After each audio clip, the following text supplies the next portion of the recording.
Hello नमस्कार बच्चों, हम लोग आज एक नया टॉपिक स्टार्ट कर रहे हैं, टाइम एंड वर्क। अगर टाइम एंड वर्क की बात करते हैं तो इसके कुछ छोटे से कॉन्सेप्ट हैं, वो आपको समझना है।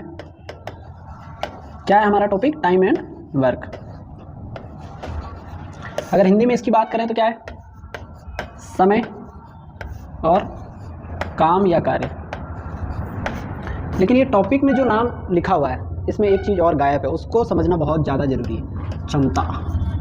क्या? क्षमता, या जिसकी अगर बात करें तो कैपेसिटी। ठीक, ये सबसे ज़्यादा इम्पॉर्टेंट है, जिसको हमको समझना ज़रूरी है। ठीक, चलिए मैं कहता हूँ, आप समझिए इसके छोटे छोटे जो लॉजिक हैं वो समझिए। मैंने कहा 1 मीटर गड्ढा खोदना है, किसी आदमी ने 2 दिन में खोद दिया, किसी ने 3 दिन में खोदा, किसी ने 4 दिन में खोदा। मैंने क्या कहा? मैंने कहा 60 पेड़ लगाने हैं। ठीक है, मैंने क्या काम दिया? 60 पेड़ आपको लगाने हैं। तो मान लेते हैं कि एक ने 10 दिन में 60 पेड़ लगा दिए, दूसरे ने 30 दिन में 60 पेड़ लगा दिए, और एक तीसरे ने 20 दिन में 60 पेड़ लगा दिए। क्या मैंने कहा? 60 पेड़ आपको लगाने हैं। ए ने 10 दिन में लगाया, बी ने 30 दिन में लगाया और सी ने 20 दिन में लगाया। अगर पेड़ लगाने हैं तो आप इस चीज़ को समझिए कि हमको अल्टीमेट करना क्या है? 60 पेड़ लगाने हैं। 60 पेड़ क्या हो गए? हमारा काम हो गया। ये क्या हो गया? हमारे इतने दिन हो गए कि भाई इतने इतने दिन में हम इसको कर रहे हैं। हमारे पास 60 दिन है और 60 काम है। 60 काम 10 दिन में ए कर देता है पूरा काम, बी 30 दिन में कर देता है और सी 20 दिन में कर देता है। अब अगर आपसे पूछा जाए तो इतना तो आपको जरूर लॉजिकली समझ सकते हो कि सबसे अच्छा काम करने वाला इंसान कौन है। अच्छा काम करने वाला मतलब सबसे जल्दी काम कौन करेगा? सर ये 10 दिन में काम पूरा कर देता है, ये 30 दिन में करता है, ये 10 दिन में करता है, ये 20 दिन में करता है। तो सबसे अच्छा काम करने वाला कौन होता है? जो कम समय लेता है वो अच्छा काम करने वाला। अगर हम कहें तो क्या हम यही कहेंगे क्या कि जो अच्छा काम करता है वो कम समय लेता है? मैंने कहा कि भाई इसने 10 दिन लिए, तो सिंपल सी बात है 10 दिन लिए तो थोड़ा सा स्पीड ज़्यादा है। इसने 30 दिन काम करने में, पूरा 60 काम करने में 30 दिन लिए, और इसने 20 दिन लिए कोई काम करने में। अब समस्या ये है कि सबसे अच्छा काम करने वाला कौन है? जो कम समय लेता है। मैंने कहा भाई कि आपको मैंने 2 ऑप्शन दिए। क्या ऑप्शन दिए? मैंने 2 ऑप्शन दिए। मैंने कहा भाई एक मिस्त्री एक मकान को 10 दिन में पूरा कर सकता है, और एक मिस्त्री एक मकान को 5 दिन में पूरा कर सकते हो। किसको रखोगे आप? 5 वाले को रखेंगे, क्योंकि वो ज़्यादा काम करता है। जो कम समय लेता है वो 1 दिन में ज़्यादा काम करता है। इतना तो समझ में आ गया कि भाई ए सबसे अच्छा काम करने वाला है। क्यों? ए सबसे अच्छा काम करने वाला इंसान है। सबसे अच्छा काम करने वाला ये है, दूसरे नंबर पर ये है, और तीसरे नंबर पर ये है। तो सबसे अच्छा काम करने वाला मतलब जो समय कम ले वो अच्छा काम करने वाला, जो ज़्यादा समय ले वो कम काम करता है। ठीक है, इतना समझ में आ गया। अगर आपको इतना समझ में आ गया तो मैं अगर सिर्फ ये 2 चीज़ों को रखूँ, 2 लोगों को रखूँ और आपसे बोल दूँ कि ये बताइए कि आपको 60 पेड़ लगाने हैं, और ए 10 दिन में लगा सकता है और बी 30 दिन में लगा सकता है। कितने दिन में? 30 दिन में। मैंने कहा 60 पेड़ लगाने हैं आपको। टोटल काम कितना है आपका? 60 है। 60 पेड़ लगाने हैं, 10 दिन में लगा सकता है। अगर आपसे पूछा जाए तो ये 1 दिन में कितना पेड़ लगाता है? 1 दिन में अगर पूछा जाए तो 1 दिन में किया गया कार्य ही क्षमता होती है। 1 दिन में कोई काम कर रहा है तो उसको हम क्षमता कहेंगे। एक मिनट में किया गया कार्य भी क्षमता होगा, 1 सेकंड में किया गया कार्य भी क्षमता होगा, 1 दिन में किया गया कार्य भी क्षमता होगा। ठीक है, तो इस तरीके से अगर मैं बात करूं तो ए, बी और ये दोनों की अगर मैं बात करता हूं तो ये 10 दिन में काम पूरा करता है। कितने दिन में? 10 दिन में पूरा काम कर सकता है। काम हमारे पास ये है। ठीक, अगर मुझे क्षमता चाहिए, यहां पर क्षमता चाहिए, क्योंकि 10 दिन में अगर काम पूरा हो रहा है तो टोटल काम कितना है हमारे पास? टोटल काम कितना है? 60। 10 दिन में पूरा कर रहा है। 1 दिन में कितना काम कर रहा होगा? सर ये 1 दिन में 6 काम करता है। 1 दिन में 6 काम करता है। और इसकी अगर बात करूं तो ये कितना करता है 1 दिन में? सर 60 काम है, 30 दिन लेता है, इससे ये कट गया 3 2 6, तो ये सर 1 दिन में 2 काम करता है। तो इतना जरूर आपको समझ में आ गया होगा। क्या आपको क्या समझ में आ गया? मैंने कहा था कि अच्छा काम करने वाला कौन है? मैंने कहा था ये अच्छा काम करने वाला है। तो अच्छा काम करने वाला है इसका मतलब क्या हो गया? अच्छा काम करने वाला है इसका मतलब है कि ये 1 दिन में ज़्यादा काम करता है। ठीक, 1 दिन में ये ज़्यादा काम करता है, ये 1 दिन में कम काम करता है। ये 6 काम 1 दिन में कर लेता है, ये 2 काम 1 दिन में कर लेता है। इसका मतलब क्या है कि ये 1 दिन में ज़्यादा काम करता है। और ज़्यादा काम अगर करता है तो यही हमको पहचानना था कि पहले तो हमको समझ में तो आया कि ज़्यादा काम करता कौन है। एक लॉजिक और समझते हैं इसमें। एक लॉजिक ये समझते हैं कि देखिए मैंने कहा 10 और 30 दिन की अगर बात करता हूं। ठीक, तो आपने कहा कि सर ये 1 दिन में 6 काम करता है और ये 1 दिन में 2 काम करता है। इनके दोनों का अगर हम गुणा कर दें तो 60 काम हो जाता है, और इनके दोनों का अगर हम गुणा करते हैं तो भी 60 काम होता है। तो क्या हम कह सकते हैं कि W बराबर सी टी, W बराबर सी टी, ये हमारा मेन फॉर्मूला होता है। क्या है? W मतलब कार्य और T मतलब समय और C मतलब कैपेसिटी। तो क्या मैं ये कह सकता हूँ कि क्षमता समय का जब मल्टीप्लिकेशन होता है तो मैं कह सकता हूँ कि काम आता है। तो यहाँ पर आपने देखा कि ये दिन है, ये क्षमता है, इनका दोनों का गुणा करते हैं तो 60 आ रहा है। तो आपने ये चीज़ देखी कि क्षमता और समय का गुणा होकर काम आता है। ठीक है, इतना आपको समझ में आ गया कि क्षमता और समय का गुणा होकर काम आता है। जो कम दिन लेता है उसकी क्षमता अच्छी होती है, जो ज़्यादा दिन लेता है उसकी क्षमता कम होती है। इतना आपने समझ चुके हो। अगर इतना समझ चुके हो तो हमको याद क्या रखना है, इतना आपको पता है कि दिन, या दिन भी नहीं, हम कहते हैं समय और किसका, क्षमता का अगर मल्टीप्लाई कर दें तो हम कहेंगे टोटल काम ये होता है। आपको ये फॉर्मूला याद रखने की जरूरत पड़ेगी ही नहीं, ये ध्यान रखना, लेकिन फिर भी आप याद रख लीजिए। क्या है? T into C equal to W. तो C T equal to W, इतना हमको पता है। चलिए, एक कॉन्सेप्ट हमने क्या सीखा कि अगर जो समय, जिस समय जो ज़्यादा लेता है उसकी क्षमता क्या होती है, कम होती है। इतना तो आपको समझ में आ गया। तो क्या मैं ये कह सकता हूँ गणित की भाषा में कि समय इन्वर्सली प्रोपोर्शनल होगा या व्युत्क्रमानुपाती होगा क्षमता के। इतना तो कह सकता हूँ ना, समय बढ़ा क्षमता घटी, क्षमता बढ़ी समय घटा, इतना आप मैं आराम से कह सकता हूँ। लेकिन अब समस्या ये आ जाती है, समस्या हमारे पास ये है कि अगर मैंने कहा कि A किसी काम को 20 दिन में कर सकता है और B उसी काम को 30 दिन में कर सकता है, ठीक है, तो एक चीज़ बताइए कि अगर ये दोनों को मैं एक साथ काम करवा दूं, मतलब A को भी मैंने कहा भाई कि टोटल काम मैंने कहा कि 60 है, कितना है, 60 काम है, कोई सा भी काम है 60, मैंने कहा कि ये 20 दिन में ये 60 काम कर सकता है, ये 30 दिन में 60 काम कर सकता है।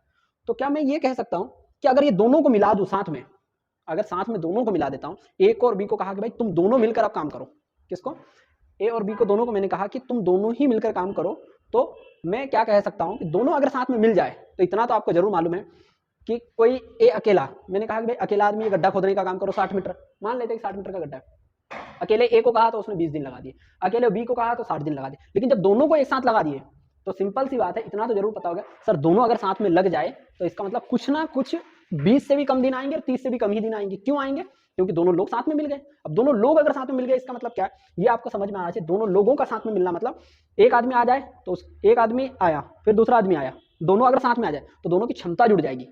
कैसे? मैंने कहा भाई 60 काम है, 60 काम है, ये एक दिन में कितना काम करेगा? आप कहोगे सर 3 काम। क्यों? कि इनका और इनका गुणा होकर 60 आना चाहिए। यहाँ पर पूछा जाए तो आप कहोगे सर 2 काम एक दिन में करता है, तो इनकी दोनों की क्षमता कितनी आ गई? ए की क्षमता 3 आ गई और बी की क्षमता 2 आ गई। और टोटल क्षमता की अगर बात करता हूँ, जब दो लोग अगर कोई काम को करने लग जाए तो उनकी क्षमता आपस में जुड़ जाती है। और दोनों अगर साथ में आ गए, ए और बी अगर साथ में दोनों लोग मिल गए, तो आपको इतना पता हो गया कि दोनों की मिलकर क्षमता, दोनों लोग अगर साथ में मिल जाए तो दोनों लोगों का साथ में मिलना मतलब ताकत का बढ़ जाना। ए और बी दोनों 20 और 30 दिन में कर रहे हैं, लेकिन दोनों एक साथ आ जाए तो सिंपल सी बात है कि वो एक दिन में काम कितना करेंगे? 5। पहले ए अकेला अगर करता था तो कितना करता? 3। एक दिन में ए अकेला 3 काम करता था और बी एक दिन में 2 काम करता था, लेकिन दोनों ही एक साथ मिल गए तो एक दिन में वो कितना काम कर देंगे? 5 काम एक दिन में कर देंगे। अब मैंने कहा कि दोनों मिलकर कितने दिन में काम खत्म कर देंगे, तो आपने कहा सर 60 काम तो टोटल है। अगर उनकी क्षमता की बात करें तो सर उसकी क्षमता है ए और बी दोनों की, दोनों अगर साथ में मिल जाए तो 5 दिन में 5 क्षमता है। अब 5 क्षमता है तो आपको 12 पंजे 60। सर ये ए और बी दोनों अगर साथ में मिल जाते हैं तो कितने दिन में काम खत्म कर देंगे? दोनों अगर साथ में मिल जाए तो सर 12 दिन में काम खत्म कर देंगे। ठीक, तो आपको एक चीज जरूर समझ में आई, क्योंकि ये टॉपिक को पहले समझना है। जब दो लोग अगर साथ में जुड़ते हों, मतलब दो लोग अगर साथ में आ गए, इसका मतलब उनकी क्षमता साथ में जुड़ गई। आपको क्षमता जोड़ना सीखना है कि भाई क्षमता जुड़ क्यों रही है और घटती कैसे है और क्यों घटती है, ये आपको समझ में आना है। 2 लोग अगर साथ में आ गए तो और क्षमता जुड़ जाएगी, 3 लोग आ गए तो और जुड़ जाएगी, 4 लोग आ गए तो और जुड़ जाएगी, मतलब क्षमता बढ़ती जाएगी बढ़ती जाएगी बढ़ती जाएगी, इस तरीके से वो बढ़ती जाती है। तो 2 लोगों के आने पर क्षमता बढ़ती है, ठीक, 3 लोगों के आने पर और बढ़ जाएगी, 4 लोगों के आने पर और बढ़ जाएगी। ठीक, तो हम डायरेक्ट चलते हैं क्वेश्चन के ऊपर और समझते हैं कि कैसे हम क्वेश्चन को टैकल करेंगे। चलिए, ए अकेला किसी काम को 6 दिन में कर सकता है, बी अकेला उसी काम को, मतलब काम तो सेम है, 18 दिन में कर सकता है। और बोला कि ए और बी दोनों मिलकर कितने दिन में कर सकते हैं। ठीक है, अब मैंने जैसे जैसे आपको बताया वो लिख लो। ए 6 दिन में कंप्लीट काम कर सकता है और बी 18 दिन में कंप्लीट काम कर सकता है। काम क्या माने, काम को वो ऐसी संख्या मानना है जो 6 से भी पूरा कट जाए और 18 से भी कट जाए। या तो फिर आप एलसीएम लो, 6 और 18 का एलसीएम अगर लेंगे तो क्या आएगा, ये 2 से 3 बार, ये 2 से 9 बार, ये फिर 3 से 3 बार, और ये 9 दूनी 18, इनका सबका मल्टीप्लाई करा 3 3 और 2 का अगर मल्टीप्लाई किया तो कितना आया 18। तो टोटल काम हम 18 मान लें। ठीक, ऐसी संख्या माननी है टोटल काम कि जो 6 से भी पूरा कट जाए और 18 से भी पूरी तरीके से कट जाना चाहिए। तो 6 से पूरा कटे और 18 से पूरा कटे तो हम उसको 18 मान लेंगे। लेकिन अब डायरेक्ट कैसे सोच पाओगे, डायरेक्ट सोचने का एक तरीका है, ऐसी संख्या मानिए जो 6 से भी पूरा कटे और 18 से भी पूरा कटे, या अपनी लोकल भाषा में अगर बात करें तो 6 के भी पहाड़े में आ जाए और 18 के भी पहाड़े में आए, ऐसी संख्या लेनी है आपको। तो 6 के पहाड़े में भी 18 आता है और 18 के पहाड़े में भी 18 आता है, तो 18 हमने काम मान लिया। अब 6 में किसका गुणा करेंगे, 18 जैसे सर 3 का गुणा करेंगे। 18 में किसका गुणा करेंगे, 18 सर 1 का गुणा करेंगे। सिंपल सी बात है। अगर मैंने बोला कि ए और बी की दोनों को मिलने के बाद क्षमता क्या हो जाएगी, मैंने कहा कि जब लोग आपस में जुड़ते हैं, मिलते हैं, तो क्या होता है, क्षमता बढ़ती है। मैंने कहा एक आदमी जुड़ा तो क्षमता कुछ और है, 2 आदमी जुड़े तो क्षमता और जुड़ गई, 3 आदमी जुड़े तो क्षमता और बढ़ती गई, 4 आदमी जुड़ जाए तो और बढ़ती जाए। तो जब 2 आदमी जुड़े तो ए और बी जब साथ में जुड़ जाए तो दोनों की क्षमता कितनी हो जाएगी, 4 हो जाएगी। क्षमता मतलब ए एक दिन में 3 काम करता है, बी एक दिन में 1 काम करता है, लेकिन ए और बी दोनों अगर एक साथ में मिल जाए तो एक दिन में ही वो 4 काम कंप्लीट तरीके से कर देंगे। अगर आपसे पूछा गया है, क्या पूछा है कि उसी कार्य को कितने दिनों में पूरा कर देगा, उसी कार्य को, कार्य तो पहले पता चले, कार्य कितना है सर, कार्य है 18, कितना है 18, क्षमता कितनी है दोनों की मिलकर 4। इनको अगर आपस में काटें तो कट सकता है सर, 2 से कटेगा, ये 9 बार और ये 2 बार, तो 9/2 मतलब 9 का आधा। अब 9 का आधा क्या होगा, 4.5, तो ये 14 नहीं है, ये 4.5%, ये हमारा आंसर हो जाएगा। तो आपको क्या समझ में आया, आपको एक चीज समझना है कि जब लोग आपस में जुड़ते हैं तो क्षमता बढ़ती है, और लोग अगर आपस में अलग अलग होंगे तो क्षमता घटेगी। दूसरा एक लॉजिक और आप साथ में समझ लीजिए, तब फिर हम क्वेश्चन को और समझेंगे। चलिए इसी क्वेश्चन को हम समझते हैं। मैंने कहा कि ए 6 दिन लेता है, 6 दिन में काम पूरा कर लेता है, बी 18 दिन में कर लेता है, और मैंने कहा कि इनकी टोटल क्षमता हम मान रहे, टोटल काम मान रहे हैं 18। अब समझना, मैंने कहा 6 और 18, इनके दोनों का अगर रेशियो लें तो क्या होगा सर, 6 कम 6 और 6 दूनी 6 3 18, तो सर अनुपात आ गया 1:6। लेकिन इसका अगर आप पलट दो तो 3:1 आ जाएगा। तो समय मैंने आपको कहा था कि इन्वर्सली प्रोपोर्शनल होता है या विक्रमानुपाती होता है समय। देखो ये टाइम का रेशियो है और ये क्षमता का रेशियो है। ये क्षमता का रेशियो कैसे सर, ये 3 हो जाए और ये 1 हो जाए, तो 6 3 18, 18 1 18। तो जैसे ही समय का जो रेशियो है उसको अगर हम पलट दें तो आपके पास जो निकल कर आएगा वो क्षमता का रेशियो आएगा। तो आप डायरेक्ट भी निकाल सकते हो बिल्कुल 1 सेकंड के अंदर कि ये आपको समय दिया है, समय के रेशियो को आप पलट दें।